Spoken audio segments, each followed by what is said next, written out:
হরে কৃষ্ণ, সকলকে সুস্বাগতম স্বস্তিক স্টাডি কোর্সে। Start with the prayers. ওম অজ্ঞানতিমিরান্ধস্য জ্ঞানাঞ্জনশলাকয়াं চক্ষুरुन्मीलितं येन तस्मै श्रीगुरवे नमः। श्रीचैतन्यमनोभीष्टं स्थापितं येन भूतले स्वयं रूप कदा मह्यं ददाति स्वपदान्तिकम्। वन्देऽहं श्रीगुरो श्रीयुतापदकमलं श्रीगुरून् वैष्णवांश्च श्रीरूपं साग्रजातं सहगणा रघुनाथान्वितं तं सजीवं साद्वैतं सावधूतं परिजनसहितं कृष्णचैतन्यदेवं श्रीराधाकृष्णपादान् सहगणा ललिता श्रीविशाखान्वितांश्च नमो विष्णुपादाय कृष्णपृष्ठाय भूतले श्रीमते भक्तिवेदान्त स्वामिनिति नामिने। नमस्ते सरस्वते देवे गौरवाणी प्रचारिणे निर्विशेषशून्यवादी पाश्चात्यदेशतारिणे वाञ्छाकल्पतरुभ्यश्च कृपा सिन्धुभ्य एव च पतितानां पावनेभ्यो वैष्णवेभ्यो नमो नमः। नमो महावदन्याय कृष्णप्रेमप्रदायते कृष्णाय कृष्णचैतन्य नाम्ने गौरत्विषे नमः। पञ्चतत्त्वात्मकं कृष्णं भक्तरूपस्वरूपकं भक्तावतारं भक्ताख्यं नमामि भक्तशक्तिकम्। हे कृष्ण करुणा सिन्धो दीनबन्धो जगत्पते गोपेश गोपिकान्त राधाकान्त नमोऽस्तु ते। तप्त कांचन गौरांगी राधे वृंदावनेश्वरी वृषभानुसुते देवी प्रणमामि हरिप्रिये। नीलाचल निवासाय नित्याय परमात्मने बलभद्र सुभद्राभ्यां जगन्नाथाय ते नमः। जय श्री कृष्ण चैतन्य प्रभु नित्यानंद श्री अद्वैत गदाधर श्रीवासादि गौर भक्त वृंद। हरे कृष्ण कृष्ण कृष्ण हरे हरे, हरे राम राम राम हरे हरे। হরে কৃষ্ণ। সো আমরা নাইন্থ চ্যাপ্টার কন্টিনিউ করছি। তো নাইন্থ চ্যাপ্টারে প্রথমে আমরা দেখেছি Krishna glorifies the knowledge of pure bhakti, অর্থাৎ শুদ্ধ ভক্তি যোগের যে জ্ঞান সেটাকে কৃষ্ণ গ্লোরিফাই করছেন। এবং তারপর 4 to 10 এই সেকশনে ঐশ্বর্য জ্ঞান অর্থাৎ কৃষ্ণের সম্পর্ক এই জড়জগতের সাথে, এবং সেখানে আমরা অচিন্ত্য ভেদাভেদ তত্ত্ব আলোচনা করেছি যে সাইমালটেনিয়াসলি সবকিছু কৃষ্ণের মধ্যে অবস্থিত, আবার সবকিছু কৃষ্ণের মধ্যে অবস্থিত নয়, কৃষ্ণ সবকিছুর মধ্যে অবস্থিত এবং কৃষ্ণ সবকিছুর মধ্যে অবস্থিত নয়, সেসব আলোচনা করেছি আমরা। 11 to 19 ইমপার্সোনালিস্ট এবং বিশ্বরূপ ওয়ার্শিপারদের কথা আলোচিত হয়েছে। ইমপার্সোনালিস্ট মানে হচ্ছে যারা নির্বিশেষবাদী, অর্থাৎ অহংগ্রহ উপাসক, যারা পরমেশ্বর ভগবানকে নির্বিশেষ ব্রহ্মজ্যোতি বলে উপাসনা করেন এবং যাদের ধারণা যে মুক্তির পর আমরা সেই নির্বিশেষ ব্রহ্মের সাথে লীন হয়ে যাব, কৃষ্ণের সাথে মার্জ হয়ে যাব। তো সেই ধারণা যাতে, তাদের বলা হচ্ছে অহংগ্রহ উপাসক বা ইম্পার্সোনালিস্ট। এবং 3 ধরনের উপাসকের কথা বলা হয়েছে, অহংগ্রহ উপাসনা। আর 2 ধরনের উপাসনা কি কি? আনমিউট করে বলতে পারো যে কেউ। পৃথক্তেন আর বিশ্বত মুখম। হুম। হরে কৃষ্ণ প্রভু। ওইটার মধ্যে ওয়াইফাই চলে আসবে, ঠিক আছে, একটুখানির মধ্যেই ওয়াইফাই চলে আসবে। ইয়েস, সোমা মাতাজি।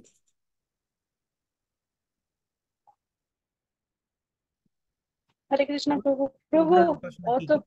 প্রভু বলে দিয়েছেন তো। ইয়েস, তো হ্যাঁ, একটা ও অহংগ্রহ উপাসনা একাত্বেন আর বাকি। মানে উপাসনা, আর একটা বিশ্বরূপ উপাসনা, আর একটা পৃথকত্বেন উপাসনা। পৃথকত্বেন উপাসনা মানে দেব দেবীদেরকে ভগবান হিসেবে উপাসনা। এক্স্যাক্টলি। তো প্রথমে হচ্ছে একত্বেনা পৃথকত্বেনা বিশ্বত মুখম। দেবীদের উপাসনা। তো একত্বেনা মানে হচ্ছে যে আমি পরমেশ্বর ভগবানকে অহংগ্রহ উপাসনা করছি, অর্থাৎ আমি ইম্পার্সোনাল ব্রহ্মজ্যোতি নির্বিশেষ রূপের পুজো করছি এবং আমি মুক্তির পরে ভগবানের সাথে মার্জ হয়ে যেতে চাই।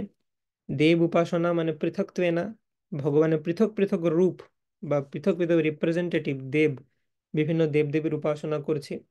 এবং বিশ্বতোমুখম, বিশ্বরূপ উপাসনা। এবং বিশ্বরূপের যে কনসেপ্ট সেটা কিন্তু আমাদের ভালো করে মাথায় রাখতে হবে, which is very very important. এবং বিশ্বরূপ সম্পর্কে অনেকেরই ধারণা পরিষ্কার নয়। ওকে, তো গীতাতে আমরা এখানে দেখছি 11th চ্যাপ্টারে আবার আমরা বিশ্বরূপকে টাচ করব, তখন আমরা আরেকটু ডিটেলস আলোচনা করব। কিন্তু বিশ্বরূপ সম্বন্ধে যে যে পয়েন্টগুলো আলোচনা করেছিলাম সেগুলো মাথায় রাখা উচিত, কারণ গীতাতে অনেক কনসেপ্ট আলোচিত হচ্ছে, সেগুলো আমরা টাচ করে যাচ্ছি, এমন যেন না হয় যে আমি ভুলে যাচ্ছি সেগুলো পরে। ওকে, তো বিশ্বরূপ বেসিক্যালি আমরা আলোচনা করেছিলাম যে এটা একটা imaginary form of the supreme Lord, কিন্তু এই ইমাজিনারি ফর্মটা বোনাফাইড ইমাজিনেশন, শাস্ত্রসম্মত। ওকে, সেটা হচ্ছে একটা পয়েন্ট। সেকেন্ড পয়েন্ট হচ্ছে যারা ভগবানের সচ্চিদানন্দ রূপের উপাসনা করতে পারে না তাদেরকে এটা রেকমেন্ড করা হয়। এই পুরো কসমিক ইউনিভার্স, এই সমস্ত জগৎকে বিশ্বরূপের সাথে তুলনা করা হয়। এই জগতের যে উপরের আপার প্ল্যানেটারি সিস্টেম, সেগুলোকে বিশ্বরূপের দেহের উপরিভাগ, মস্তক, এবং মিডল প্ল্যানেটারি সিস্টেম বিশ্বরূপের যে দেহের মধ্যভাগ, এবং লোয়ার প্ল্যানেটারি সিস্টেম সেগুলোকে বিশ্বরূপের দুই পা রূপে কল্পনা করা হয়। এবং বর্ণাশ্রম দিয়েও বিশ্বরূপের একটা কল্পনা রয়েছে, যে ব্রাহ্মণ হচ্ছে বিশ্বরূপের মস্তক, ক্ষত্রিয় হচ্ছে তার বাহু, এবং বৈশ্য হচ্ছে তার যে উদর, এবং শূদ্র হচ্ছে তার পদযুগল। তো এইভাবে বিভিন্ন ফর্মে আমরা বিশ্বরূপকে এক্সপ্লেন করতে পারি। ওকে, আমার কাছে একটা স্লাইড ছিল যেটা সামারাইজ করে, সেটা স্ক্রিনশট নিতে পারো, জাস্ট ওয়েট।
তো এখানে আমরা দেখতে পাচ্ছি যে বিভিন্ন ফর্মে বিশ্বরূপকে কম্পেয়ার করা আছে। বিশ্বরূপ বলেছি আমরা ইমাজিনারি ফর্ম, তো সেই ইমাজিনেশন বিভিন্ন ফর্মে করা যায়, এটা স্ক্রিনশট নিতে পারো তোমরা।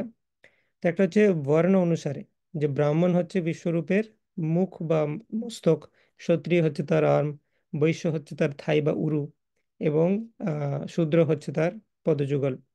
তা বিভিন্ন প্ল্যানেটারি সিস্টেম, উপরে যে প্ল্যানেটারি সিস্টেম স্বর্গলোক বা আপার, সেগুলো হচ্ছে চেস্ট থেকে হেড। ভূবরলোক সেটা হচ্ছে ন্যাভেল। ভূলোক সেগুলো হচ্ছে, এবং তার নিচে যেগুলো সেগুলো লেগস। এছাড়া আরো বিভিন্ন ফর্মে এক্সপ্লেন করা যেতে পারে, যেমন সত্যলোক হচ্ছে তার মাথা, তপলোক ব্রেস্ট, এইভাবে পাতাল পর্যন্ত। ওকে, এটা একটা স্ক্রিনশট নিয়ে নাও, বা ভিডিও আপলোডেড থাকবে ইউটিউবে, পরে দেখে নিতে পারো। নেক্সট হচ্ছে যে এই বিশ্বরূপ বা বিরাট রূপ, এর সম্বন্ধে কিছু পয়েন্ট এখানে রয়েছে যেগুলো ইম্পর্টেন্ট, এটারও স্ক্রিনশট নিতে পারো। তো কি কি point? Bona fide imagination of the Lord আলোচনা করলাম, এটা পার্মানেন্ট নয়। জড়জগৎ যতক্ষণ ম্যানিফেস্টেড থাকে ততক্ষণ বিশ্বরূপ থাকবে, আবার যখন সবকিছু ধ্বংসের পর মহাবিষ্ণুর দেহে প্রবেশ করে তখন বিশ্বরূপের অস্তিত্ব নেই, তাই এটা একটা পার্মানেন্ট ফর্ম নয়। For neophytes who cannot worship the Sachchidananda form, তাদের জন্য বিশ্বরূপ, যারা ভগবানের সচ্চিদানন্দের উপর উপাসনা করতে পারে না তাদের জন্য বিশ্বরূপের উপাসনা রেকমেন্ড করা হয়, যাতে করে তারা বলছে যে ভগবান কই, আমি তো দেখতে পাচ্ছি না। তাদেরকে যদি বলা হয় যে মন্দিরে যে ভগবানের বিগ্রহ সেটা ভগবানের সাথে অভিন্ন, তারা বলছে না, এটা তো আমার কল্পনা করা মুশকিল হয়ে যাচ্ছে, পাথরটা কিভাবে হতে পারে ভগবানের সাথে সেম, আমি এটা কল্পনা করতে পারছি না। তো তাদেরকে এইভাবে বলা যেতে পারে, দেখো ভগবান হচ্ছে গোটা বিশ্বটা, গোটা বিশ্বটাই হচ্ছে ভগবান। কিভাবে বুঝতে পারবে? দেখো, চন্দ্র আর সূর্য আকাশে দেখেছো গোল গোল, তারা হচ্ছে ভগবানের চোখ। তো সেই রকম ভাবে এই পৃথিবীতে যত গাছপালা রয়েছে সেগুলো ভগবানের রোম, ইত্যাদি ইত্যাদি বিভিন্ন, যে সেকেন্ড ক্যান্টোতে এভাবে অ্যানালিসিস করা হয়েছে। Can be imagine in many ways, পরমেশ্বর ভগবানের যে বিভিন্ন অঙ্গ সেগুলোকে বিভিন্ন গ্রহলোকের সাথে তুলনা করা যেতে পারে। ভগবানের অঙ্গগুলিকে বিভিন্ন বর্ণের সাথে তুলনা করা যেতে পারে, ব্রাহ্মণ, ক্ষত্রিয়, বৈশ্য, শূদ্র। ভগবানের অঙ্গগুলিকে বিভিন্ন ইউনিভার্সাল অবজেক্ট, যেমন ভগবানের চুল, ভগবানের নিঃশ্বাস, ভগবানের যে নাসিকা, ভগবানের কর্ণ, ভগবানের চক্ষু, এগুলোকে বিভিন্ন অবজেক্টের সাথে তুলনা করা যেতে পারে। যেমন চোখ হচ্ছে সূর্য, ব্রহ্মসংহিতাতে বলা হয় যে যচ্চক্ষুরেশ সবিতা সকল গ্রহাণম রাজা সমস্ত সুরমূর্তিরশেষ তেজা যস্যাজ্ঞা ভ্রমতি সম্ভৃত কালচক্রো গোবিন্দমাদি পুরুষম তমহম ভজামি। এছাড়াও সমস্ত ডেমিগড রূপে কল্পনা করা যেতে পারে। এই যে বিশ্বরূপ আমরা দেখতে পাচ্ছি ছবি, এখানে সমস্ত ডেমিগডরা রয়েছে, সমস্ত ডেমিগডদের কালেকশন যে রূপ সেটাকেও বিশ্বরূপের সাথে তুলনা করা যায়, এবং সমস্ত ব্রহ্মাণ্ডকেও বিশ্বরূপের সাথে তুলনা করা যায়। সেই দিক থেকে দেখতে গেলে এই বিশ্বরূপ হচ্ছে গর্ভদোকসাই বিষ্ণুরই একটা ম্যানিফেস্টেশন, কারণ গর্ভদোকসাই বিষ্ণু এই ব্রহ্মাণ্ডের মধ্যে প্রবেশ করে সবকিছুকে ম্যানিফেস্ট করে, সেই জন্য তাকে হিরণ্যগর্ভও বলা হয়। তো এরকম বিভিন্ন কনসেপ্ট রয়েছে বিশ্বরূপ সম্বন্ধে, সেগুলোকে কম্পাইল করার চেষ্টা করা হয়েছে। তো এটা স্ক্রিনশট নিয়ে নাও বাড়িতে, পরে ভালো করে নোটস নেবে। কিন্তু বিশ্বরূপ শুড বি অ্যাবসলিউটলি ক্লিয়ার, এটা একটু ডিফিকাল্ট টু আন্ডারস্ট্যান্ড কনসেপ্ট। গীতাতে যেহেতু আমরা এই কনসেপ্ট অলরেডি আলোচনা করেছি, তো প্রত্যেকের এটা ক্লিয়ার হওয়া উচিত। ওকে, তো 3 ধরনের উপাসনা আমরা আলোচনা করেছি। আজকে আমরা নেক্সট সেকশন, অর্থাৎ 20 থেকে 25 ডেমিগড ওয়ার্শিপ, সেটা আলোচনা করব, এবং যদি পসিবল হয় তারপরে সেকশন 26 থেকে 34 গ্লোরিজ অফ কৃষ্ণ ভক্তি। ওকে, সো চ্যাপ্টার 9, 20 থেকে 25, be ready with your notes. Notes নেব আমরা।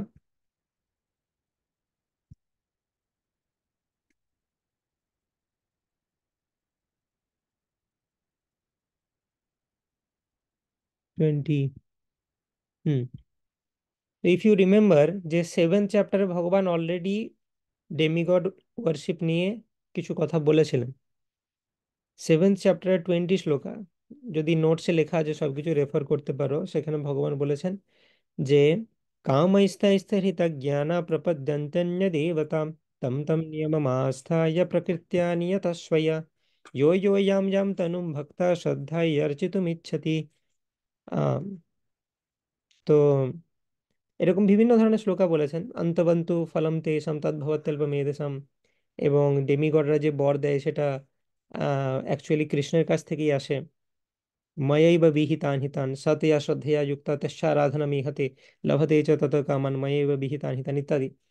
তো সেখানে ভগবান কি বলেছেন, অ্যাকচুয়াল থিমটা, যে যাদের বুদ্ধি কম, অর্থাৎ যারা কামের প্রভাবে যাদের বুদ্ধি লোপ পেয়েছে, কামাইস্তাইস্তের হিতা জ্ঞানা, তাদের জ্ঞান যাদের হৃত হয়েছে, অপহৃত হয়েছে, তারা কি করে, প্রপদ্যন্তে অন্য দেবতা, অন্য দেবতার প্রতি সারেন্ডার করে, তারা তাদের নিয়ম পালন করে বিভিন্ন বর লাভ করে। কিন্তু তারা অ্যাকচুয়ালি জানে না যে এই বরগুলো আমিই দিচ্ছি, কৃষ্ণ বলছেন মায়াই বা বিহিতান হিতান।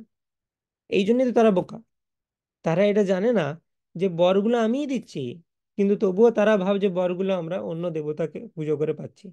তো আমি যখন বরগুলো দিচ্ছি, কেন আমাকে ওয়ার্শিপ করছো না বাবা? সেটা এই চ্যাপ্টারে আবার বলবেন যে যজন্তি অবিধি পূর্বকম, তারা অবিধি পূর্বক পুজো করছে ডেমিগডদের। কারণ কি, আমাদের মেটেরিয়াল ডিজায়ার থাকলেও আমাদের কৃষ্ণের কাছে আসা উচিত। শ্রীমদ্ ভাগবতম বলছে, এটাও খুব important shloka in this regard.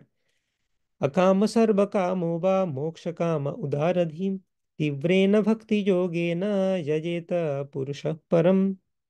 2.3.10 Shrimad Bhagavatam. তো ভগবান বলছে যে তুমি, তোমার মধ্যে মেটেরিয়াল ডিজায়ার থাক বা না থাক, তোমার আমাকেই উপাসনা করা উচিত, কখনো ডেমিগডদের কাছে যাওয়া উচিত নয়।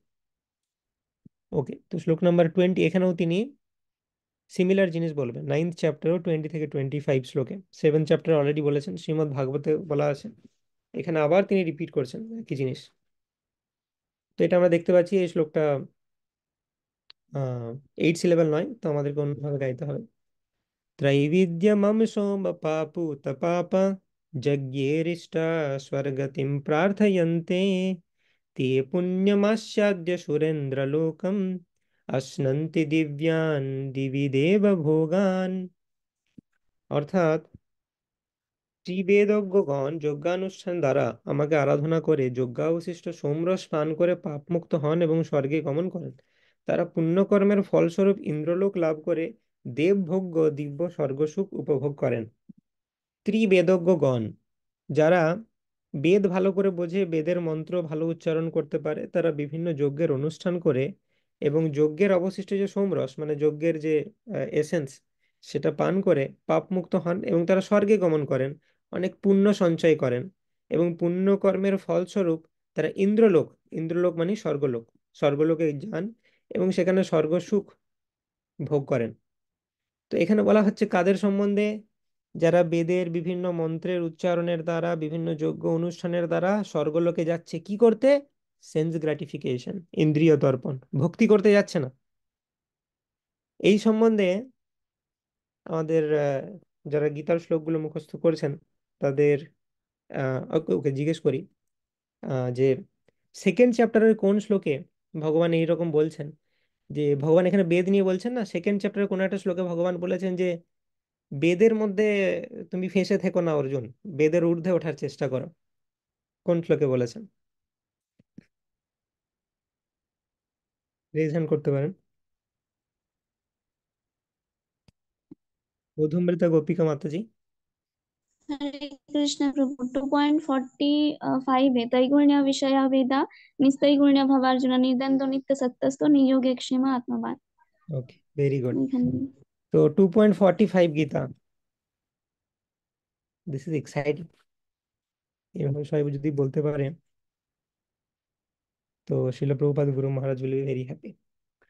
তো যাই হোক, ভগবদ গীতা 2.45 সেখানে কৃষ্ণ বলছেন ত্রৈগুণ্য বিষয় বেদা নিস্ত্রৈগুণ্য ভবার্জুন নির্দ্বন্দ্ব নিত্য সত্যস্থ নির্যোগক্ষেম আত্মবান। অর্থাৎ অর্জুন, এই বেদাস তিন গুণ নিয়ে ডিল করে। এটা সত্য রজতম পাপ পুণ্য ইত্যাদি নিয়ে ডিল করে। কিছু পুণ্য অর্জন করবে, স্বর্গলোকে যাবে, আবার কিছুক্ষণ পর ফিরে আসবে। এইসবের মধ্যে ফেঁসে থেকো না, পিওর ডিভোশনাল সার্ভিস করো, এই তিন গুণের ঊর্ধ্বে ওঠো। নিস্ত্রৈগুণ্য ভাবার্জুনা, নিস্ত্রৈগুণ্য বেদা তিন তিন গুণ নিয়ে ডিল করে বেদাস, ত্রৈগুণ্য বিষয়া বেদা, অ্যান্ড ইউ বিকাম নিস্ত্রৈগুণ্য ভাবা অর্জুনা, ইউ বিকাম নিস্ত্রৈগুণ্য, তিন গুণের ঊর্ধ্বে উঠে যাও। ওকে, তো সেটা এখানে বলা হচ্ছে যে কিন্তু যারা বেদ নিয়ে ঘাটাঘাটি করে, বেদের মন্ত্র উচ্চারণ করছে এবং এটা অ্যাকচুয়ালি বেদের কর্মকাণ্ড সেকশনের কথা বলছে, বেদ বিভিন্ন সেকশনে ডিল করে। বেদের মধ্যেও কিছু লুক্কায়িত ফর্মে রয়েছে যেখানে পরমেশ্বর ভগবানের পিওর ডিভোশনাল সার্ভিসের কথা বলা হচ্ছে, কিন্তু সেটা খুবই হিডেন। ব্যাসদেব এরকম করেছেন যে না, পিওর ডিভোশনাল সার্ভিসের কথা বলবো না, তাতে যদি লোক পালিয়ে যায়, সেন্স গ্র্যাটিফিকেশনের কথা বলি, লোকজন খুব ইন্টারেস্টেড হবে। তো সেই জন্য ভরে ভরে সেন্স গ্র্যাটিফিকেশন দিয়েছে, এই করলে এই পাবে, ওই করলে সেই পাবে, এই যজ্ঞ করো তাহলে ধন পাবে, এই যজ্ঞ করো স্বর্গে যাবে। এবং এই সমস্ত করার ফলে নারদ মুনি কাছে শিল ব্যাসদেব প্রচন্ড বকানি খেয়েছেন। শ্রীমদ্ ভাগবতমে নারদ মুনি বলেছেন কি লিখেছো তুমি এগুলো? ওগুলো কেউ চেয়ে দেখলো, ডাস্টবিনের মতো লেখা, এগুলোতে কাক বসে তুমি যেগুলোতে লিখেছো। নজদ্বচশ্চিত্রপদম হরির্যশো জগৎ পবিত্রম প্রগিনীত করহিচিত তদ্বায়শম তীর্থমুশন্তি মানসা নজত্র হংসা নিরমন্তু শিক্ষয়াম তদ্বাগ্বিসর্গো জনতাঘ বিপ্লবো যস্মিন প্রতিশ্লোকমবদ্যবত্যপি নামান্যনন্তস্য যশঙ্কিতানি যৎ শৃण्वन्ति গায়ন্তি গৃণন্তি সাধবাম। তো বলছে তুমি যেগুলো লিখেছো সেগুলো তো হরির গুণগান কই? নজদ্বচশ্চিত্রপদম হরির্যশো, হরির যশো কই? জগৎ পবিত্রম প্রগিনীত করহিচিত, যে হরির যশ বা গুণগানই এই জগৎকে পবিত্র করতে পারে, সেই হরির যশই দেখতে পাচ্ছি না তো তোমার লিটারেচারে। তাহলে তোমার লিটারেচার কি হলো সেটা? তদ বায়সম তীর্থম, সেটা কাকেদের তীর্থ, ডাস্টবিনের মতো। নারদ মুনি এত বোল্ড টার্ম ইউজ করেছেন সুপ্রিম পার্সোনালিটি অফ গড হেডের লিটারারি ইনকারনেশন ব্যাসদেবের প্রতি, যে তুমি যা লিখেছো সেগুলো ডাস্টবিন। তদ বায়সম তীর্থম উশন্তি মানসা নয়ত্র হামসা নিরমন্তু শিক্ষয়া, কোনো পিওর ডিভোটি চেয়েও দেখবে না তুমি যেগুলো লিখেছো। তা ওইটা এইসব না করে তুমি যদি করতে তদ্ভাগ বিসর্গ জনতাঘ বিপ্লব যস্মিন প্রতি শ্লোকম অবদ্যবত্যপি নামানি অনন্তস্য যশঙ্কিতানি যৎ, এর থেকে ভালো হতো এমন একটা লিটারেচার লিখতে যেটার প্রত্যেকটা শ্লোকে ভুল আছে, প্রত্যেকটা শ্লোকে গ্রামাটিক্যাল মিস্টেক আছে, কোনো অসুবিধা নেই, কিন্তু নামানি অনন্তস্য যশঙ্কিতানি যৎ, প্রত্যেকটা শ্লোকে অনন্ত পরমেশ্বর ভগবানের নাম রূপ গুণ লীলার কথা বর্ণনা করা হচ্ছে, সেইটাকে বরং রেলিশ করতো পিওর ডিভোটিরা। শৃণ্বন্তি গায়ন্তি গৃণন্তি সাধবা, সাধুরা সেটা শুনবে, সেটা গাইবে, সেই শিক্ষাকে গ্রহণ করবে। কিন্তু তুমি খুব পারফেক্ট লিখেছো, there is no grammatical mistake, কিন্তু হরির গুণগান কই?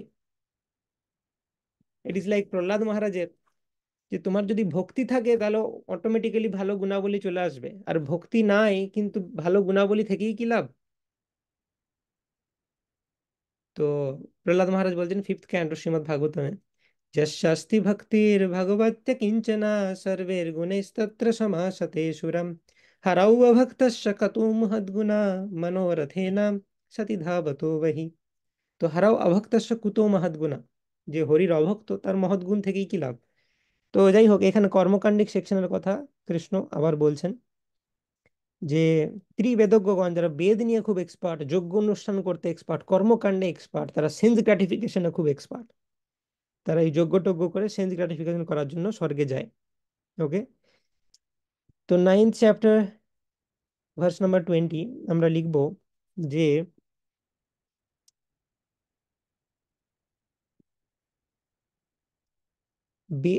ত্রিবেদজ্ঞগণ,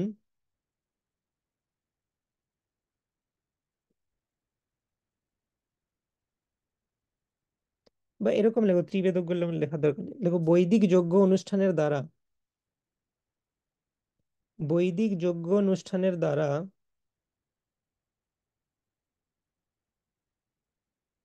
মানুষেরা পুণ্য অর্জন করে স্বর্গসুখ উপভোগ করেন।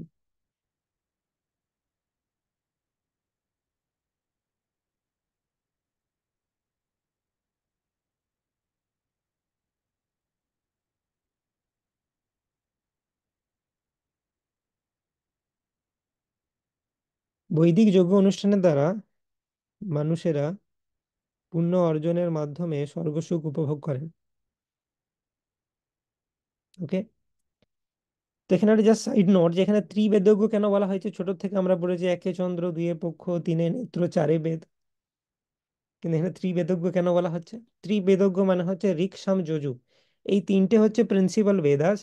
অথর্ব বেদাতে কিছু মানে কিছু টপিক আলোচনা করা হয়েছে যেগুলো মানে অ্যাডিশনাল সাবজেক্ট ম্যাটার, সেখানে মানে মানে এক্সট্রা যা কিছু অ্যাপেন্ডিক্সের মতো সে সমস্ত জিনিস আলোচনা করা হয়েছে, যেমন আয়ুর্বেদা ইত্যাদি বিভিন্ন যেগুলো সাব টপিক সেগুলো আলোচনা করা হয়েছে। ঋকসাম যজুর মাধ্যমে এই সমস্ত কর্মকাণ্ড, জ্ঞানকাণ্ড ইত্যাদি রয়েছে। আচ্ছা, তো 21 নম্বর শ্লোকে ভগবান বলছেন যে এদের কি হয়, স্বর্গলোকে তো চলে গেল পুণ্য অর্জন করে, তারপর কি হয়?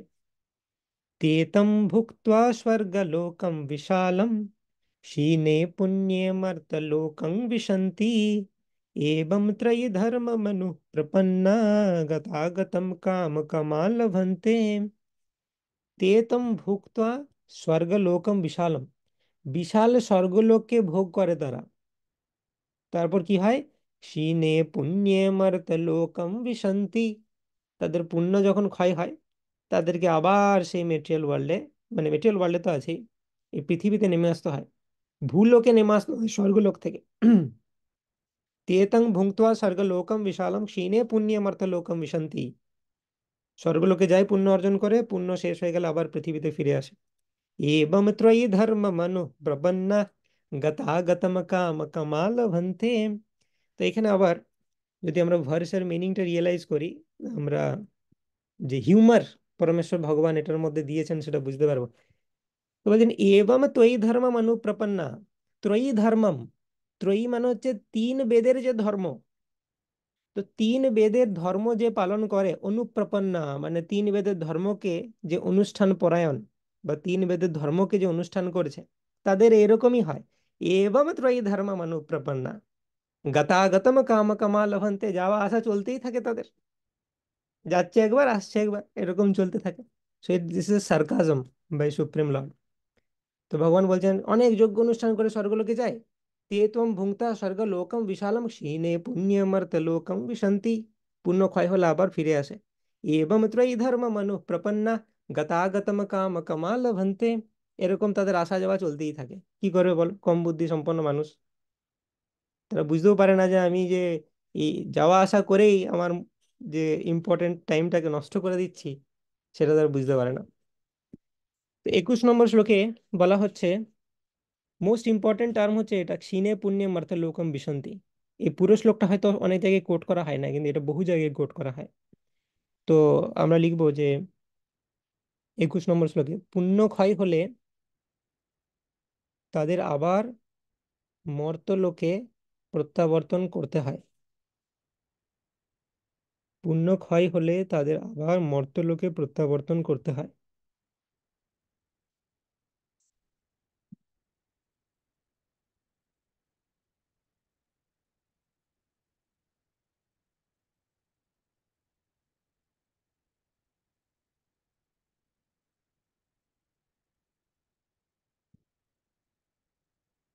হুম। তারপর ভগবান ভাবছেন যে এবং ত্রয়ী ধর্ম অনুপ্রপন্ন গতাগতম কাম কমালভন্তে। এই ত্রয়ী ধর্মদের এরকমই চলতে থাকে।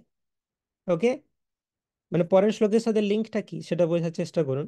ভগবান বললেন যে এবং ত্রয়ী ধর্ম অনুপ্রপন্ন গতাগতম কাম কমালভন্তে, যে যারা এই ত্রয়ী ধর্ম অনুষ্ঠান করে তাদের এরকমই চলতে থাকে।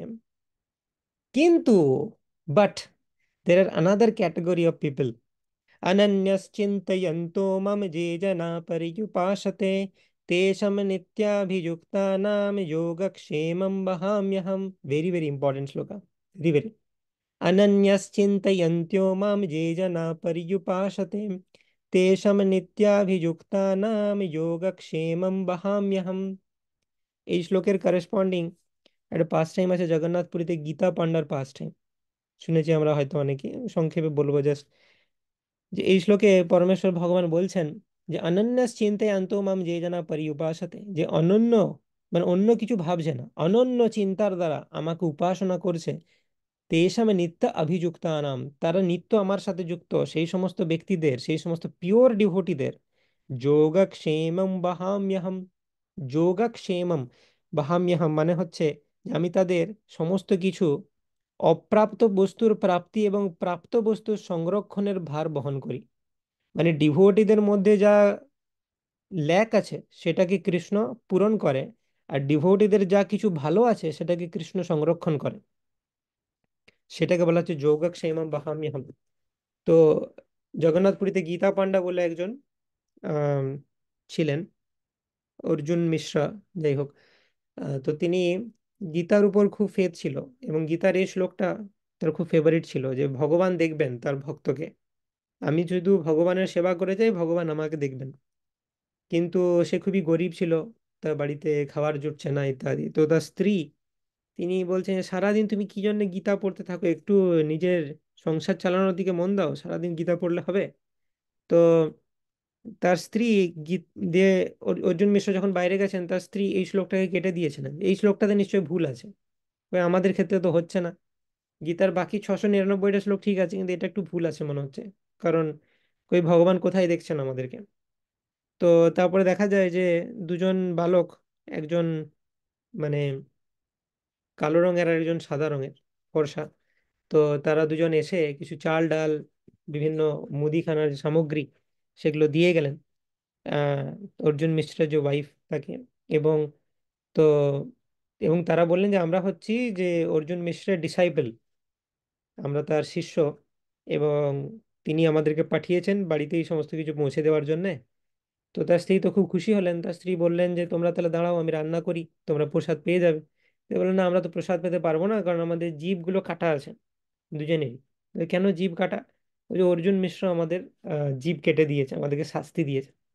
তো তার স্ত্রী ভাবলেন ও তো এরকম নির্দয় তো হবে না, সারাদিন গীতা পড়ে, ভগবানের এত ভালো ভক্ত, এত নির্দয় তো হওয়ার কথা নয়, এরকম কেন করলো? ঠিক আছে, আসুক, আমি আজকে জিজ্ঞেস করবো। তো অর্জুন মিশ্র যখন বাড়িতে এলেন, তার স্ত্রী জিজ্ঞেস করলেন কি ব্যাপার, তুমি এরকম দুটো বাচ্চা ছেলেকে এভাবে টর্চার করেছো কেন? তো বললেন কই আমি তো কিছু করিনি, তো আমি তো চিনি না তাদেরকে, তারা কে? তো দিয়ে বললেন কিন্তু বললো যে ওরা তোমারই ডিসাইপল। তো তখন বলছেন যে না, আমি তো জানি না। তো সমস্ত ডেসক্রিপশন শুনে তখন অর্জুন মিশ্র বুঝতে পারলেন, এবং তিনি ক্রন্দন করেছেন। তিনি বুঝতে পারলেন যে তিনি তার স্ত্রীকে বললেন তোমার সৌভাগ্যের কোনো অন্ত নেই, তুমি স্বয়ং কৃষ্ণ এবং বলরামকে দেখেছো, এবং তুমি যে গীতায় শ্লোকটা কেটে দিয়েছো, ভগবানের মুখনিসৃত বাণী হচ্ছে গীতা, তো বেসিক্যালি ভগবানের মুখে তুমি কেটেছো। সেই কারণে তাদের জিভ কাটা রয়েছে। তো তো এরকম 5 টাইম রয়েছে জগন্নাথপুরীতে, জগন্নাথ এবং বলদেব। ওকে, তো এটা খুবই ইম্পর্টেন্ট, এটা আমাদের মেমোরাইজেশন শ্লোকাও আছে, যারা মেমোরাইজ করছো তারা অবশ্যই জানো এটা। 9.22, তো সেখানে শুদ্ধ ভক্তদের কথা বলছেন। ভগবান বারবার ডিস্ট্রাক্টেড হন গীতাতে, যখনই অন্য ব্যক্তিদের কথা বলেন তিনি ডিস্ট্রাক্টেড হয়ে পিওর ডিভোটিদের কথা ভাবেন, যে অন্য ব্যক্তিরা আমার সাথে কিভাবে ডিল করে, আর আহা আমার পিওর ডিভোটিরা আমাকে কিভাবে ডিল করে। সো 9.22 আমরা লিখব যে আম, ভগবান তার শুদ্ধ ভক্তদের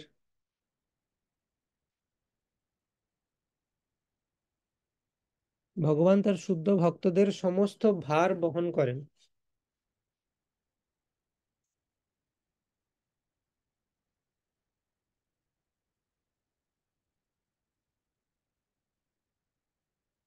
ভগবান তার শুদ্ধ ভক্তদের সমস্ত ভার বহন করেন।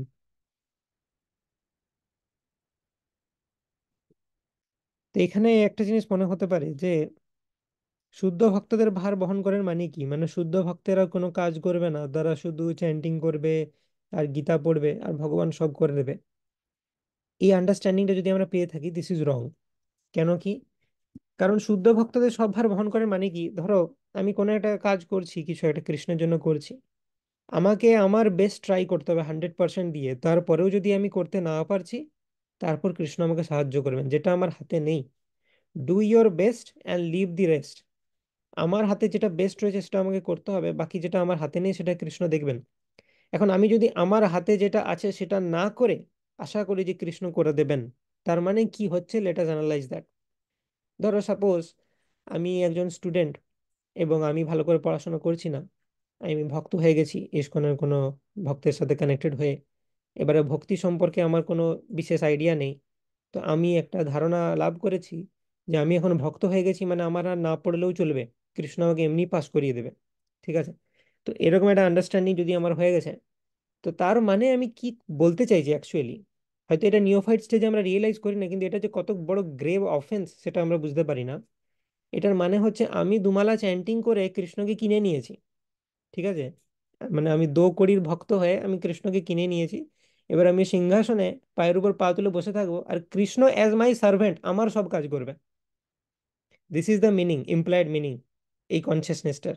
সো এই ধরনের ব্যক্তিকে ডিভোটি বলাই যায় না, তাহলে এই ভার্সটা অ্যাপ্লিকেশনের কথা তো দূরস্থ। যোগক্ষেমম বাহাম্যহম তাদের জন্য অ্যাপ্লাইড হয় না। আগে আমাকে ভক্ত হতে হবে। ভক্ত মানে হচ্ছে যে ভগবান আমাকে কিছু করুক না করুক, আমি ভগবানকে সেবা করার জন্য অলওয়েজ রেডি। দিবি বা ভুবি বা মমাস্তু বাসো নরকে বা নরকান্তক প্রকামম অবধীরিতা শারদার বিন্দু চরণৌতে মরণে পি চিন্তয়ামি। ভগবান আমাকে মারুক রাখুক, আমাকে নরকে পাঠাক, আমাকে স্বর্গে পাঠাক, আমাকে যেখানেই রাখুক, আমি শুধু ভগবানের সেবা করতে চাই, without any expectation, pure devotional service. যে আমাকে ভগবানের কাছ থেকে কিচ্ছু দরকার নেই, উনি যথেষ্ট দিয়েছেন আমাকে, আমি ভগবানকে সেবা করব, আমি ভগবানের কাছ থেকে কিচ্ছু চাই না। আমি শুধু এটাই চাই যে আমি যেন ভগবানকে ভালো করে সেবা করতে পারি। জাস্ট লাইক প্রহ্লাদ মহারাজকে যখন নৃসিংহদেব জিজ্ঞেস করেছিলেন কি বর চাই, প্রহ্লাদ মহারাজ রেগে গেলেন, দিয়ে নৃসিংহদেবকে বকতে আরম্ভ করলেন যে আপনি কি মনে করেছেন যে আমি কি কোনো মার্চেন্ট, কোনো ব্যবসায়ী, যে আপনার কাছ থেকে আমি কোনো কিছু আশা করব? তো এইসব বলে আমাকে লজ্জা দেবেন না। তো সেই রকম ভাব প্রথমে আমাদের আসা উচিত, তবে আমরা ডিভোটির পর্যায়ে পড়ব। এবং এবং আমাকে ভগবানকে বলার দরকার নেই যে ভগবান আপনি হয়তো ভুলে যাচ্ছেন, আপনাকে আমাকে সাহায্য করা উচিত। আমার হয় সামনে পরীক্ষা আছে, আপনার মনে আছে তো, হ্যাঁ আমাকে হেল্প করুন। তো we should not remind Krishna anything. কৃষ্ণের মেমোরি আমাদের মতো নয় যে আমাকে মনে করাতে হবে, ভগবান মনে আছে তো যে আমাকে হেল্প করতে হবে, এইসব করার দরকার নেই। ভগবান যেটা আমাদের জন্য অ্যাপ্রোপ্রিয়েট তিনি অলরেডি করছেন, আমার কি কাজ সেটা আমার করা উচিত। আমার কাজটাতে অনেক প্রবলেম থাকে, আমি আমার কাজটা ঠিকমতো করি না, আমাকে ভগবানকে জ্ঞান দেওয়ার দরকার নেই যে, ভগবান আমার মনে হচ্ছে, আমি তোমার একটা সাজেশন দিচ্ছি যে তোমার মনে হয় এটা করা উচিত আমার জন্য, এরকম সাজেশন ভগবানকে দিতে যাওয়া উচিত নয়। তিনি তার কাজটা পারফেক্টলি করেন। উনি যদি কোনো একটা প্রবলেম আমার সলভ করে দিচ্ছেন না, তার মানে হচ্ছে যে ওই প্রবলেমটা থাকা দরকার আছে আমার লাইফে, না হলে আমি বড় হব না। সেই জন্যই যারা ম্যাচিওর ডিভোটি কুন্তি মহারানীর মতো শ্রীমদ্ ভাগবতমে প্রে করছেন, বিপদা সন্তুতা শাশ্বত তত্র তত্র জগৎগুরো ভবতো দর্শনম যৎসদ অপুনর্ভব দর্শনম। বিপদ থাকুক আমার জীবনে, তবে আমি বড় হব। তো এখান থেকে একটা জিনিস বোঝা উচিত যে আমাদের ভগবানকে জ্ঞান দিতে যাওয়া উচিত নয়, উনি অলরেডি ওনার কাজ যোগক্ষেমম বাহাম্যহম করছেন। আমাদের ফোকাস করা উচিত আমি কি করছি ভগবানের জন্য, ঠিক আছে, সেটা আমাদের ফোকাস করা উচিত। ভার্স নাম্বার 23, जेऽप्यन्य देवता भक्ता यजन्ते श्रद्धयान्विता तेऽपि मामेव कौन्तेय यजन्त्य विधिपूर्वकम। তো ডেমিগড ওয়ার্শিপ নিয়ে ভগবান বলছেন, যে আপি অন্য দেবতা ভক্তা যজন্তে শ্রদ্ধয়ান্বিতা, যে কেউ ব্যক্তি অন্য দেবতাদের ভক্তি করছে, তাদেরকে পুজো করছে শ্রদ্ধা সহকারে, তেপি মামেব কৌন্তেয়, তারাও আমাকেই পুজো করছে হে কন্তেয়, যজন্তি অবিধিপূর্বকম, কিন্তু ইনডাইরেক্টলি ওয়ার্শিপ করছে, ডাইরেক্টলি ওয়ার্শিপ করছে না, বিধিপূর্বক ওয়ার্শিপ করছে না, অবিধিপূর্বক ওয়ার্শিপ করছে। এবং সেই ওয়ার্শিপটা নট রেকমেন্ডেড, অবিধিপূর্বক, কিন্তু তারা না জেনে আমাকেই ওয়ার্শিপ করছে। কারণ ডেমিগডদের কাছ থেকে যে ওয়ার্শিপ করছে, ডেমিগডরা তাকে বর দিতে পারবে না, সেই আমাকেই দিতে হবে, তো ব্যাকগ্রাউন্ডে সেই আমিই আছি, কিন্তু তারা এটা ঠিক করছে না। তো যাই হোক, তো এটা অনাদার শ্লোকা যেটা আমরা কোট করতে পারি ইন আওয়ার প্রিচিং। তো 23 ভার্সে বলা হচ্ছে যে, এখানে আমরা লিখব, অন্য দেবদেবীর উপাসকেরা, অন্য দেবদেবীর উপাসকেরা কৃষ্ণেরই উপাসনা করেন,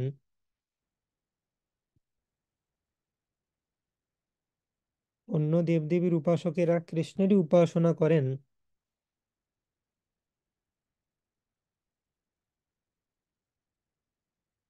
অবিধিপূর্বক ভাবে।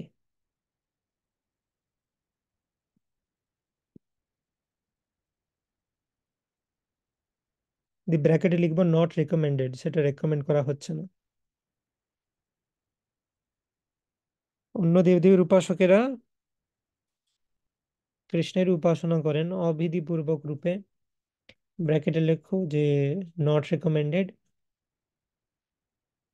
এবং এখানে কিছু reference Dev from 7th chapter, 7.20 থেকে 23, এই রেফারেন্সটা লিখে রাখো, সেম জিনিস ওখানেও আলোচিত হয়েছে, ভগবদ গীতা 7.20 to 23।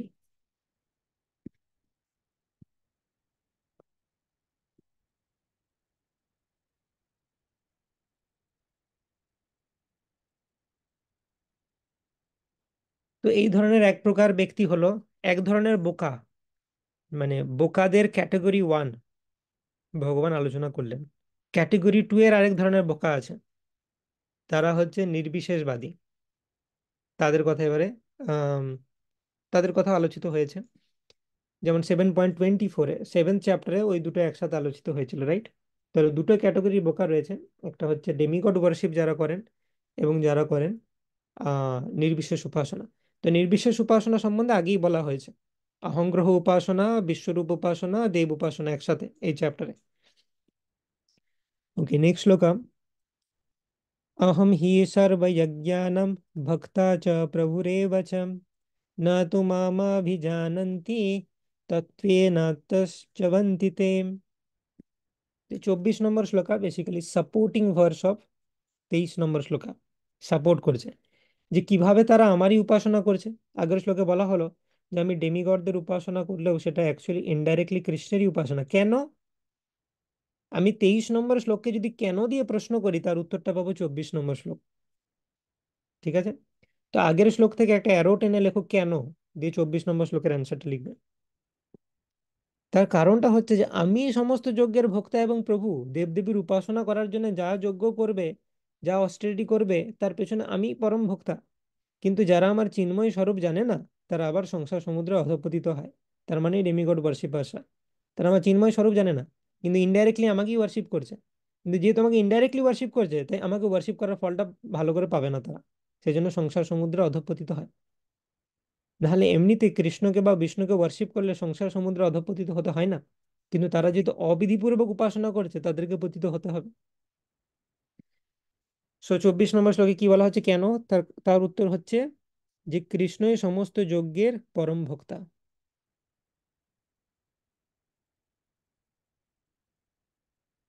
কৃষ্ণই সমস্ত যজ্ঞের পরম ভোক্তা।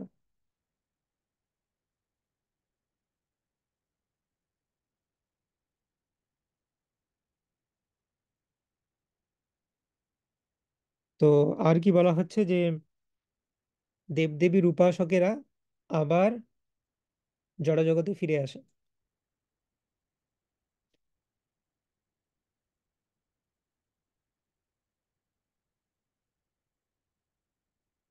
এটা হচ্ছে এফেক্ট।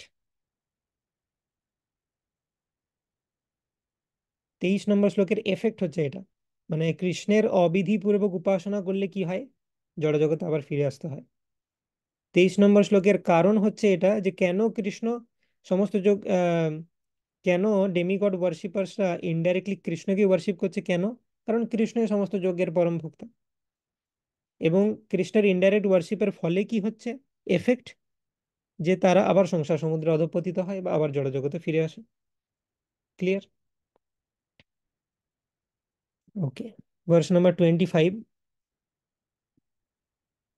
यान्ति देवव्रता देवन पितॄन् यान्ति पितृव्रता भूतानि यान्ति भूतेज्य यान्ति मद्याजिनोऽपि माम्। यान्ति देवव्रता देवान, দেবব্রতা মানে দেব উপাসনায় যিনি ব্রতী, খুব ডিটারমাইন্ড ওয়েতে যিনি দেবদেবীর উপাসনা করছেন, যান্তি তারা কোথায় যান, দেবান অর্থাৎ তারা দেবদেবীর কাছে যাবেন। যান্তি দেবব্রতা দেবান, যারা দেবব্রত তারা কোথায় যাবে, দেবদেবীর কাছে, স্বর্গলোকে। পিতৃন যান্তি, পিতৃদের কাছে যান কারা, পিতৃব্রতা যারা পিতৃদের উপাসনা খুব ভালো করে করেছেন। ভূতানি যান্তি, ভূতেদের কাছে যান কারা, ভূতেজ্যা যারা ভূতেদের ইজ্জা বা পুজো করেছেন, ভূত প্রেত ব্ল্যাক ম্যাজিক তান্ত্রিক ইত্যাদি ভূবার লোকে যাবে। জানতি মদযাজিনো, যারা মদযাজিনো মানে যারা আমার উপাসনা করেছেন তারা কোথায় জানতি, মাম আমার কাছে আসে, তারা আমার ধামে। ওকে, সো এখানেও বলা হচ্ছে যে এখানেও এটা একটা খণ্ডন, ভগবদ গীতার one of the clear verse যেটা বলে যে সমস্ত রাস্তাই একদিকে ইন্ডিকেট করে না। তুমি যদি বিভিন্ন ধরনের উপাসনা করো তোমার ডেস্টিনেশন আলাদা হবে। বিভিন্ন ফিলোসফার এরকম মনে করেন যে সব রাস্তা একই দিকে যাচ্ছে, বাট সেটা ট্রু নয়। ভগবদ গীতার এই শ্লোক থেকে আমরা দেখতে পাচ্ছি। এবং সব রাস্তা রেকমেন্ডেড নয়, যেমন জ্ঞান যোগের রেকমেন্ডেড করে, মানে রেকমেন্ডেড নয় জ্ঞান যোগের যে রাস্তাটা বা নির্বিশেষবাদের যে রাস্তাটা বা দেব উপাসনার যে রাস্তা, আমরা ক্লিয়ারলি দেখতে পাচ্ছি এগুলোকে ভগবান রেকমেন্ড করছেন না। তাই সমস্ত রাস্তা নেওয়া উচিত নয়, যেটা ভগবান রেকমেন্ড করছেন সেটা নেওয়া উচিত। দেবতাদের উপাসকেরা দেবলোক প্রাপ্ত হবেন, পিতৃপুরুষদের উপাসকেরা পিতৃলোক লাভ করেন, ভূত প্রেতাদির উপাসকেরা ভূতলোক লাভ করেন এবং আমার উপাসকেরা আমাকেই লাভ করেন। ওকে, তো এটা জাস্ট অ্যারো ম্যাপিং করে দাও। দেব উপাসক অ্যারো দিয়ে স্বর্গলোক, পিতৃ উপাসক অ্যারো দিয়ে পিতৃলোক, ভূত প্রেত এদের উপাসক ভূতলোক বা ভূবর লোক, এবং কৃষ্ণের উপাসক অ্যারো দিয়ে গোলক বা বৈকুণ্ঠ।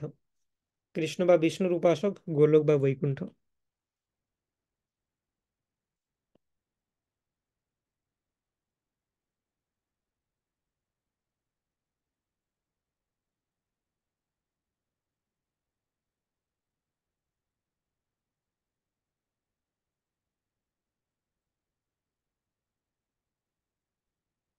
তুমি এটাও লিখতে পারো যে এটা ওই ফিলোসফিটাকে খণ্ডন করছে যে সমস্ত রাস্তা একই দিকে যায়।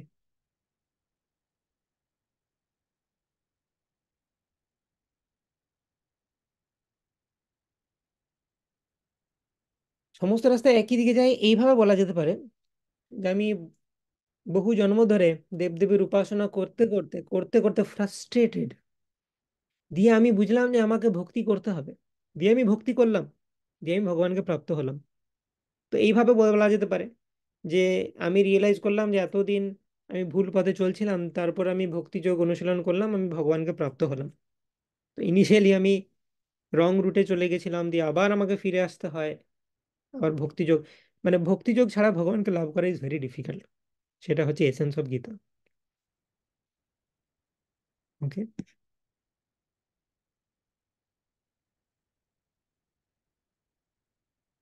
So that completes this section, demigod worship. আর একটা নেক্সট ক্লাসে আমরা গ্লোরিজ অফ কৃষ্ণ ভক্তি আলোচনা করব। That will complete this chapter. Okay, questions? Gopijan Gopal Prabhu. হ্যাঁ, হরে কৃষ্ণ গুরু, দণ্ডবত প্রণাম। তো এখানে একটা আছে যে পিতৃলোকের উপাসনাটা কিরকম? পিতৃদের উপাসনা মানে, যেমন ধরো এই মহালয়ার দিনে আমরা তর্পণ করি ইত্যাদি, তো ওটা একটা দিন আমরা ওয়ার্শিপ করি পিতৃদের। এরকম যে রেগুলার ওয়ার্শিপ করে পিতৃদের, পূর্বপুরুষদের, তাদেরকে সেটাকে বলা হচ্ছে খুব মানে ডেডিকেটেড পিতৃ উপাসনা।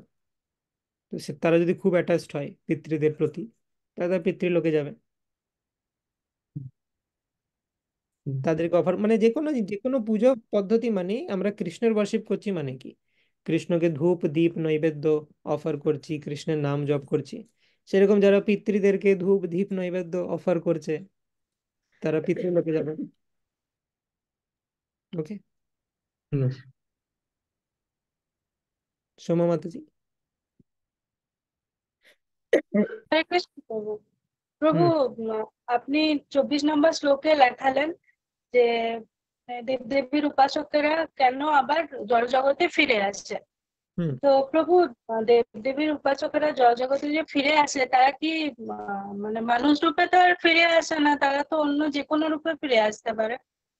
যে কোনো রূপে ফিরে আসতে পারে দাদার। তারা যদি যেমন রজোগুণী হয়, তাহলে তারা মনুষ্য রূপে ফিরে আসবে।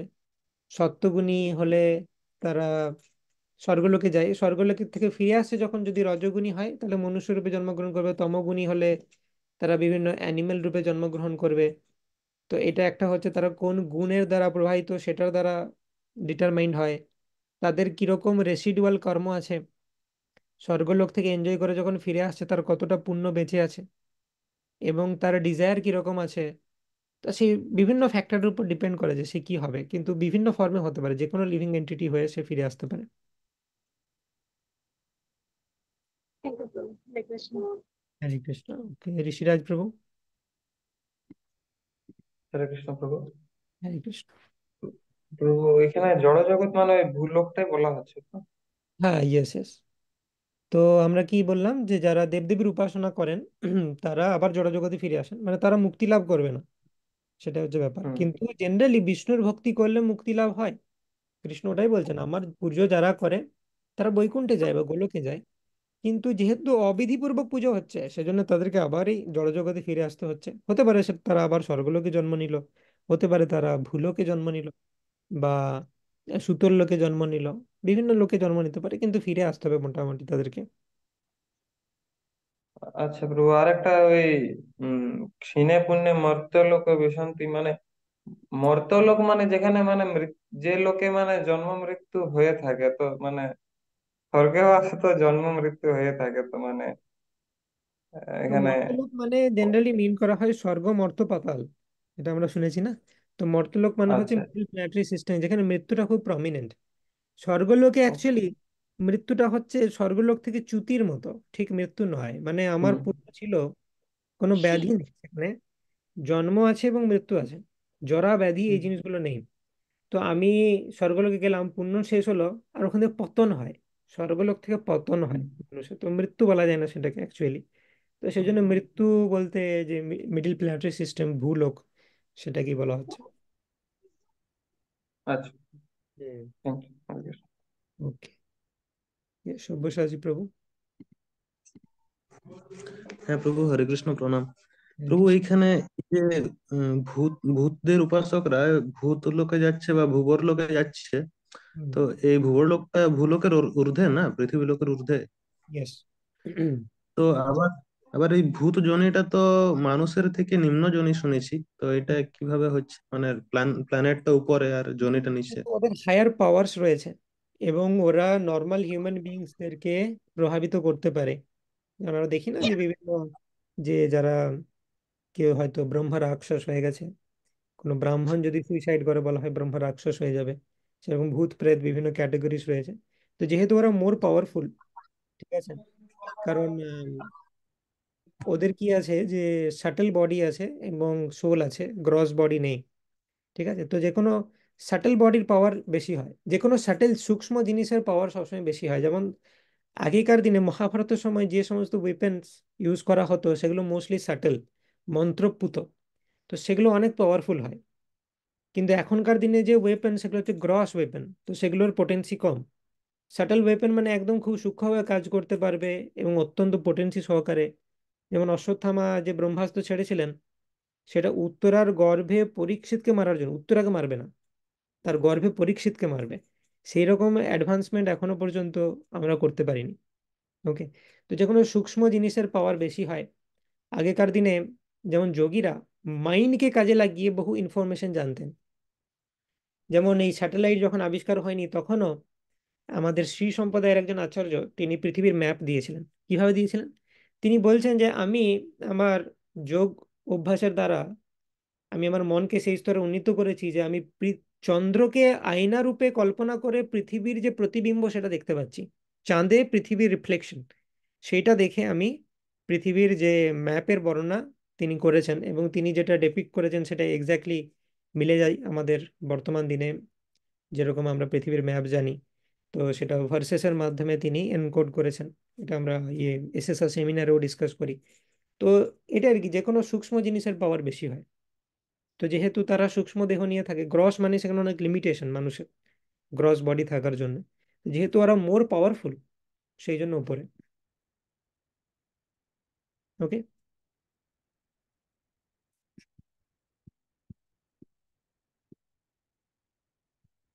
সব্যসাচী প্রভু ক্লিয়ার? হ্যাঁ প্রভু, ক্লিয়ার পুরো। শ্যাম হরিপদ হরে প্রভু? কৃষ্ণ। প্রভু মিউটেড আছেন। হ্যাঁ, এখন ট্রাই করুন। হরে কৃষ্ণ প্রভু, দণ্ডবত প্রণাম প্রভু।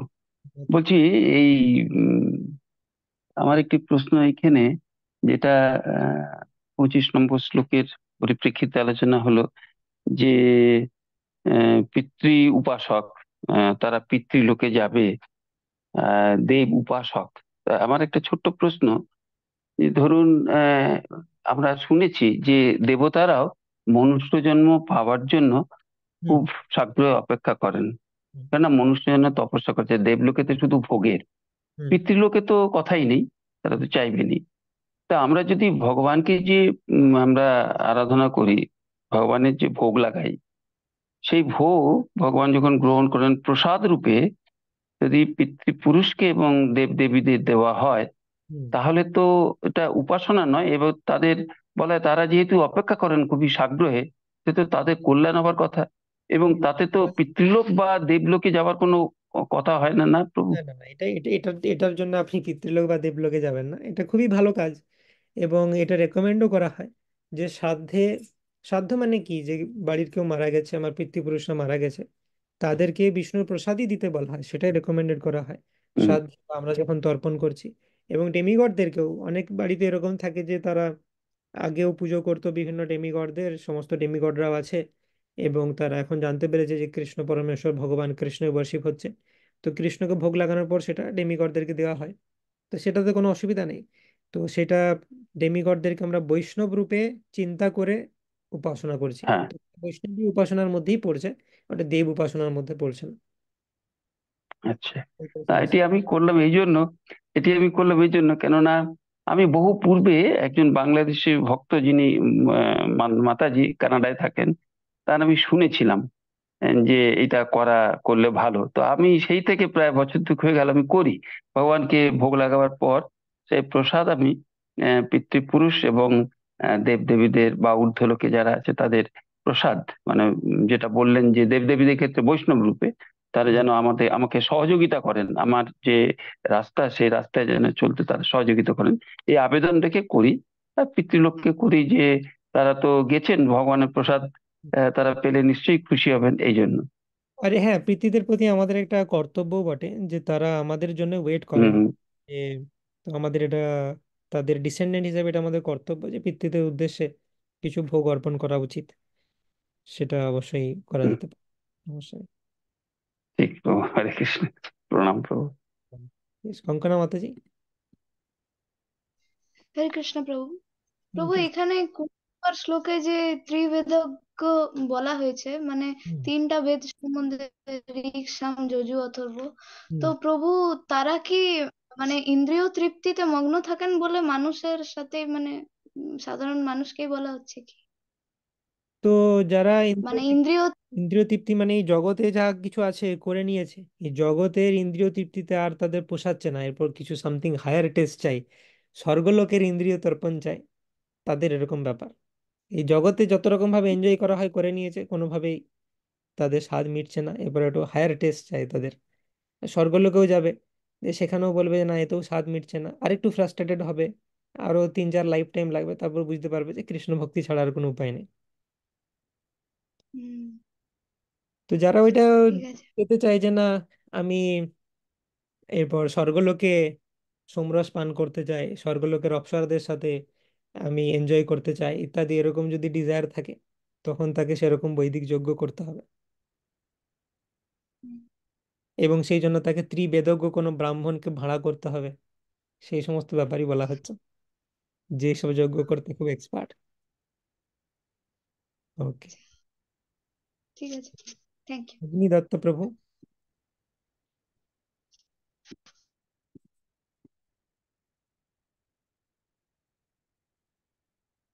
অগ্নি দত্ত প্রভু। Yes. হরে কৃষ্ণ। হরে কৃষ্ণ। দণ্ডবত প্রণাম প্রভু। প্রণাম। প্রভু আমি জানতে চাইছিলাম যে আপনি যে বললেন দেবলোক, পিতৃলোক, বুঝতে পারছেন যে লোকের কথাগুলো বলছেন, তো সেটা হুম। বুঝবো কি করে যে আমরা কোন লোকে গেলাম বা কোন কিভাবে যাব? তার কি কি প্রমাণ আছে যে আমি দেবলোকে, যে পিতৃ লোকে গেলে, সেবা করলে পিতৃলোকে পৌঁছাবো? হ্যাঁ, আপনাকে একটু ওয়েট করতে হবে, আপনিই যাবেন তাহলে আপনি বুঝতে পারবেন তখন যে আমি যাচ্ছি, ওয়েট করতে সেটা হবে। আমি সেটা তো আমি এই জন্মে তো কিছু বুঝতেই পারলাম না।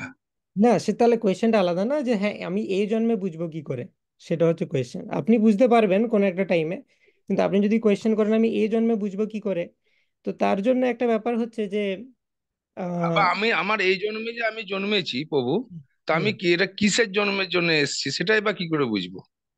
তো সেই জন্যই ভগবান তো লিখেছেন না ভগবদ গীতাতে, আমাদের মনুষ্য জন্মের উদ্দেশ্যটা কি সেটা বোঝার জন্যই ভগবদ গীতা। লিখেছেন, পড়ছি, সবই ঠিক আছে প্রভু, হুম, কিন্তু এটাও তো জানতে ইচ্ছা করে যে, তাই তো, হুম। মানে যেটা শুনছি বা পড়ছি সেটার মধ্যে কতটা যুক্তিকতা আছে। ওকে, তো সেই জন্যই আপনার সায়েন্স অফ সেলফ রিয়েলাইজেশন সেমিনারটা দেখা উচিত। সেখানে আমরা প্রচুর প্রমাণ দিয়েছি যে শাস্ত্রের যে স্টেটমেন্টগুলো সেগুলো সঠিক কেন। তার বিভিন্ন এক্সাম্পল আছে, কয়েকটা এক্সাম্পল সাইট করতে পারি। যেমন আপনি বলতে চাইছেন যে গীতাতে লেখা আছে যে আমরা ওখানে যাব, কিন্তু প্রমাণটা কি, তাই তো? তো হ্যাঁ মনে প্রভু। করুন গীতাতে লেখা আছে টাইম ডাইলেশনের ব্যাপারে, সেটা আমরা এতদিন জানতাম না। সেখানে বলা হচ্ছে যে ব্রহ্মাজির যে 12 ঘন্টা সেটা পৃথিবীর হিসাবে 432 কোটি বছর। এখন আমি যদি কিছু না জানি আমার মনে হতে পারে এটা গাল গল্প কথা, কিন্তু আইনস্টাইন যখন স্পেশাল রিলেটিভিটি আবিষ্কার করলেন এবং টাইম ডাইলেশন আবিষ্কার করলেন, তখন আমরা বুঝতে পারলাম যে ইট ইজ পসিবল। যখন মহাভারতে বর্ণনা করা হচ্ছে যে অর্জুনের কাছ থেকে আম, যে অভিমন্যু যখন মাতৃগর্ভে ছিলেন সেই অবস্থায় থাকা, সেখানে থাকা অবস্থাতে তিনি চক্রব্যূহের জ্ঞান লাভ করেছিলেন, সেটা আমাদের গল্পকথা মনে হতে পারে। কিন্তু এখন আমরা মেডিকেল সায়েন্সের অ্যাডভান্সমেন্টের সময় আমরা বুঝতে পারছি যে মেডিকেল টেক্সট বুকে লেখা থাকে এখন যে after 20 weeks of gestation cochlea develop হয় এবং ভ্রূণ শুনতে পারে। এবং আমরা এরকম ভিডিও রয়েছে যেখানে দেখতে পাচ্ছি ভ্রূণ শুনতে পাচ্ছি ইত্যাদি। তো ব্যাপারটা হচ্ছে যে শাস্ত্র যে সঠিক সেটা বিভিন্নভাবে বৈজ্ঞানিক ভাবে প্রমাণিত হয়েছে, কিন্তু বিজ্ঞানের কিছু লিমিটেশন রয়েছে। শাস্ত্র এই জগৎ নিয়েও কথা বলবে, শাস্ত্র জীব জগৎ নিয়েও কথা বলবে, শাস্ত্র স্বর্গলোক নিয়েও কথা বলবে, কিন্তু সবকিছু আমাদের বিজ্ঞানের মাধ্যমে ভেরিফাই করা সম্ভব নাও হতে পারে, কারণ বিজ্ঞানের লিমিটেশনস রয়েছে। বিজ্ঞান শুধুমাত্র কিন্তু প্রভু আমি আমি বিজ্ঞানের ব্যাপারটাতে যাচ্ছি না প্রভু। ওকে। আমি বিজ্ঞানের ব্যাপারে যাচ্ছি না, আমি জানতে চাইছি আপনি যেটা বলছেন যে পিতৃলোক বা ইহলোক যে সমস্ত লোকই বলুন দেবলোক, কিন্তু আমি বুঝবো কি করে, আমি আমার মধ্যে সেই অনুভূতিটা আসবে কি করে যে আমি এই জন্মটা যে পেয়েছি পিতৃলোক থেকে পেয়েছি না ইহলোক থেকে পেয়েছি না প্রেতাত্মা লোক থেকে যে পেয়েছি? না, আপনি জন্মটা পেয়েছেন প্রেতাত্মা লোক থেকে, মানে এটার মানে কি? মানে এটা আমি বুঝবো কি করে, আমার অনুভূতিটা আসবে কোথা থেকে যে আমি এই আপনি যে এখন যে জন্মটা আমার আন্ডারস্ট্যান্ডিং পেয়েছেন, আপনি পৃথিবীতে আছেন, ব্যাস। এরপরে পৃথিবীতে আমি আছি। আমার তা আমার এখনকার কর্ম অনুসারে আমি- কোথায় যাব সেটা ডিপেন্ড করছে। তো আমি সেজন্যই বলছি যে শাস্ত্র যে সঠিক সেটার বিভিন্ন প্রমাণ আছে, তো আমাদেরকে শাস্ত্রতে বিশ্বাস করতে হবে। আমরা বিশ্বাস করি কি না করি এটা কিন্তু সঠিক, ঠিক আছে? সেই কারণেই বিজ্ঞানটা আসছে যে শাস্ত্রের বিভিন্ন অন্যান্য স্টেটমেন্ট আমরা বিজ্ঞান দিয়ে প্রুভ করতে পেরেছি, কিন্তু কিছু স্টেটমেন্ট আমরা বিজ্ঞান দিয়ে প্রুভ করা যাচ্ছে না, তার মানে সেটা যে রং সেটা নয়। এটাই কথা। এইভাবে আমরা একটা বিশ্বাস স্থাপন করতে পারি শাস্ত্রের উপর যে গীতা ভাগবতে যেটা লেখা আছে সেটা সঠিক, এবং তার কিছু প্রুফ আমরা দেখিয়েছি আমাদের সায়েন্স অফ সেলফ রিলাইজেশন সেমিনারে। তো আপনাকে আমি রেকমেন্ড করবো আপনি সেমিনারটা দেখতে পারেন, তারপর যদি কোনো কোয়েশ্চেন থাকে আপনি জিজ্ঞেস করতে পারেন। ঠিক আছে প্রভু, দণ্ডবত প্রণাম প্রভু। হরে কৃষ্ণ। কিন্তু প্রভু, ইয়েস, আর কোনো কোয়েশ্চেন রয়েছে?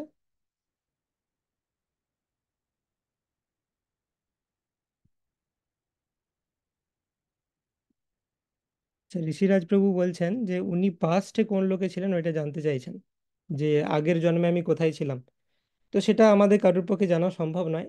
There is a science call astrology, যেটার মাধ্যমে আপনি পূর্বজন্মে কি ছিলেন সেটা জানা যায়। যারা বেদিক অ্যাস্ট্রোলজিতে এক্সপার্ট এবং বনাফাইড, যারা লোককে চিট করার জন্য অ্যাস্ট্রোলজি প্র্যাকটিস করছেন না কিন্তু অ্যাকচুয়ালি বেদিক অ্যাস্ট্রোলজিতে এক্সপার্ট, তাদের সাথে কনসাল্ট করে আপনি জানতে পারেন।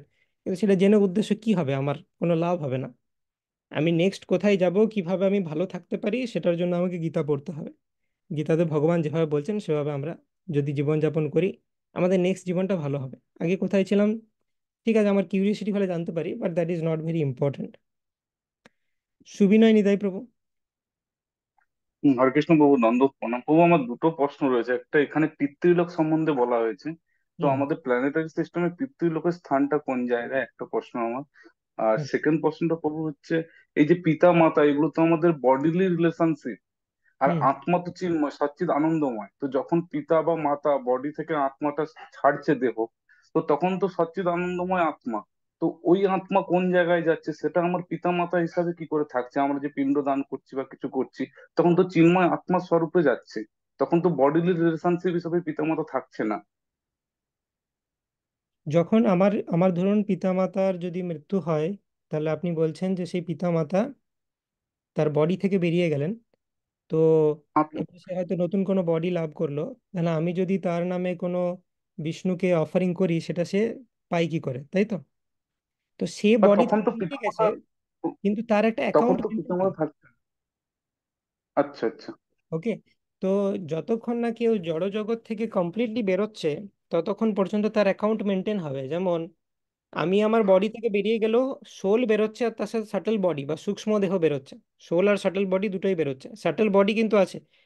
যে সাটল বডি নিয়ে সে এই দেহে ছিল সেই সাটল বডি তার সাথে রয়েছে সূক্ষ্ম দেহ, এবং সে যখন নতুন আরেকটা দেহ লাভ করবে তখনও সেই সেম সাটল বডি থাকবে। তো একটা সোলের সাথে তার কার্মিক অ্যাকাউন্ট এবং শাটল বডি একদম শেষ পর্যন্ত থাকে, প্রত্যেকটা লাইফ টাইমে কমন থাকে। শুধু বাইরের যে দেহ গ্রস বডিটা চেঞ্জ হয়। শাটল বডি এবং কার্মিক অ্যাকাউন্ট এই দুটো জিনিস থাকে তার। একমাত্র সে যদি বৈকুণ্ঠে বা গোলক বৃন্দাবনে চলে যায় এই দুটো ডিলিট হয়ে যায় কমপ্লিটলি। তো আমার পিতৃপুরুষেরা তারা মৃত্যুবরণ করে নতুন কোনো জায়গায় জন্মগ্রহণ করলেও তাদের অ্যাকাউন্টটা স্টিল রয়েছে। তো আমি যদি কোনো অফারিং করি যে আমার পিতৃপুরুষ তার এই নাম ছিল, তো যে অগ্নিতে অফারিং করা হয় অগ্নিকে বলা হয় কেরিয়ার। তো অগ্নির কাজ হচ্ছে, যে মানে যে ডেমিগড তার কাজ হচ্ছে যে আপনি এখানে ওই ব্যক্তির নামে যে অফারিং করছেন সেটা তার অ্যাকাউন্টে ট্রান্সফার করে দেওয়া। এই রেসপন্সিবিলিটি অগ্নিকে দেওয়া হয়েছে। তো এইভাবে এই জিনিসটা হয়ে থাকে।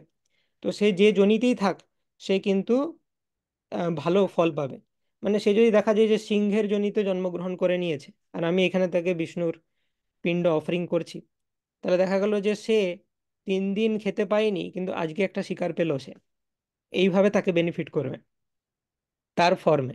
ওকে, তো এটা হচ্ছে ব্যাপার। আর যে প্রথম প্রশ্ন ছিল আপনার পিতৃলোকের অবস্থান, সো এটা হচ্ছে আমাদের মেটেরিয়াল ওয়ার্ল্ড, জড় জগৎ। তার মধ্যে 14 ভুবন রয়েছে। 14 ভুবনের মধ্যে আমরা দেখতে পাচ্ছি মাঝে হচ্ছে ভূলোক পৃথিবী, তারপর ভূবর স্বর মহার জানা তপস্যা, নিচে আতল বিতল সুতল তলাতল মহাতল রসাতল পাতাল, 14 ভুবন। এটাকে একটু অন্য ফর্মে যদি দেখি তো এরকম দেখতে লাগে। এই যে ডিস্কের মতো জিনিস, এটা হচ্ছে ভূমণ্ডল। আর ভূমণ্ডলের নিচেই এই ডিস্কের সাথে মানে খুব ক্লোজলি অ্যাটাচড এরকম ডিস্কের মতো আরো আছে অতল বিতল সুতল তলাতল মহাতল রসাতল পাতাল। যে লোয়ার প্ল্যানেটারি সিস্টেম সেইগুলো এই রকম আছে, মানে কম্বিনেশন অফ ডিস্ক। আর আপার প্ল্যানেটারি সিস্টেমগুলো এইভাবে আছে, ভূবর লোক মানে অন্তরিক্ষ, স্বর্লোক মানে স্বর্গদের লোক, মানে স্বর্গের দেবতাদের লোক, সপ্তর্ষি মণ্ডল আছে, তারপর মহারলোক এটা জনলোক, তপলোক, সত্যলোক, ব্রহ্মাজি থাকেন। তো এই যে ভূলোক এবং অতল বিতল সুতল তলাতল মহাতল রসাতল পাতাল, এর ঠিক নিচে এইখানে আমরা দেখতে পাচ্ছি এই যে রেড জিনিসগুলো, এগুলো হচ্ছে নরক বা হেলিস প্ল্যানেটস, বিভিন্ন নরক। তো সেইখানেই এই সমস্ত লোয়ার প্ল্যানেটারি সিস্টেমস এর নিচে রয়েছে Pitrilok, the planet of the ancestors. এবং এই পিতৃলোকটা বেসিক্যালি যমরাজের হেডকোয়ার্টার।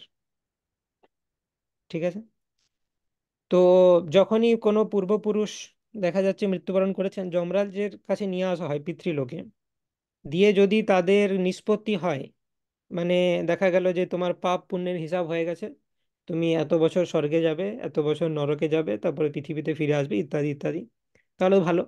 আর যাদের ভালো করে সাধ্য শান্তি ইত্যাদি অনুষ্ঠান না করা হয়, তাদের কি করা হয়, তার এই যমরাজের অফিসে ওয়েট করেন।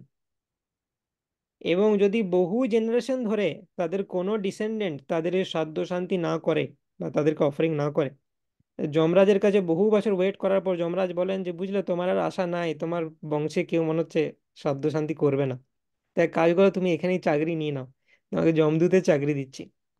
তো এই ধরনের পিতৃরা যমদূত হয়ে যায়। সেই জন্য যমদূতরা খুবই রুথলেস হয়, কারণ তাদের এইটা মনে হয় যে আমি সারা জীবনটা আমার ফ্যামিলি মেম্বার্স, আমার ছেলে, আমার নাতি, তাদের জন্য করলাম, আর আমাকে এত কষ্ট পেতে হলো, একবার কেউ আমার কথা ভাবলো না। তো সেই কারণে যমদূত হয়ে তারা খুব মানে যখন মানুষকে নিয়ে যায় খুবই টর্চার করতে করতে নিয়ে যায়, খুব রুথলেস, তাদের হৃদয়টা পাথরের মতো হয়ে যায়। তো সেটা হচ্ছে পিতৃলোক। ওকে। তবু তার মানে যদি আমাদের পূর্বপুরুষ কোনো অন্য দেহ পেয়ে থাকে, আমরা যদি এখানে পিণ্ডদান করে থাকি বা ওদের জন্য কিছু ভালো কাজ করে থাকি, ওদের ওখানে কর্মফলের ক্ষেত্রে সেটা একটা পজিটিভ এফেক্ট দিয়ে থাকে। ধন্যবাদ গো, হরে কৃষ্ণ। হরে কৃষ্ণ। নীলাঞ্জন প্রভু।